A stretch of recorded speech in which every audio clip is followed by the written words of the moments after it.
আজকে আমি আমার মুখে সব ট্যান তুলে ফেলবো, তারপরে এরকম সাদা ধবধবে ফর্সা হয়ে যাবো। তো কীভাবে এটা করি সেটাই তোমাদের সাথে শেয়ার করবো। প্রথমেই নিয়ে নিতে হলুদ গুঁড়ো, তারপরে এই হলুদ গুঁড়োটাকে ভালো করে পুড়িয়ে তোমাদেরকে এরকম কালো করে নিতে হবে। তারপরে কাঁচা দুধ, মুলতানি মাটি, তারপর এখানে কফি পাউডার, গোলাপ জল, মধু, এখানে চালের গুঁড়ো, সমস্ত কিছু নেওয়ার পরে সব এক জায়গায় মিক্সড করতে হবে। তারপর এক এক করে সমস্ত কিছু পরিমাণ মতন দিয়ে দিতে হবে। আমার হাতের সামনে যেটা ছিল আমি সেটাকে নিয়েই করে ফেলেছি। আর তোমরা হয়তো ভাবছো যে এতটা পরিমাণ কী হবে।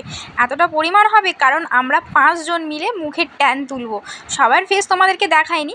তারপরে এটাও বলতে ভুলে গেছি যে একটু লেবুর রসও লাগবে, ঠিক আছে? আর হ্যাঁ, বেসনটাও লাগবে। তো আমাদের হাতের সামনে এই কড়াইটাই ছিল, তাই ওটাতেই মিক্সড করে নিয়েছি, ওটাই বেটার মনে হয়েছিল। তারপরে এই যে গোটা মুখে লাগিয়ে নিলাম। তোমাদের যেখানে যেখানে ট্যান আছে সেখানে লাগিয়ে নিই। আমার হাতেও ট্যান পড়েছিল, এই হাতেও মেখে নিচ্ছি। তারপরে এইভাবে শুকনো হওয়ার পর ঘষে ঘষে তুলে নিতে হবে। তারপরে দেখো বন্ধুরা, আমার ফাইনাল রেজাল্ট। চলো আমি ট্যান তুলে ফর্সা হই। তোমরা চ্যানেলটিকে সাবস্ক্রাইব করো। টাটা।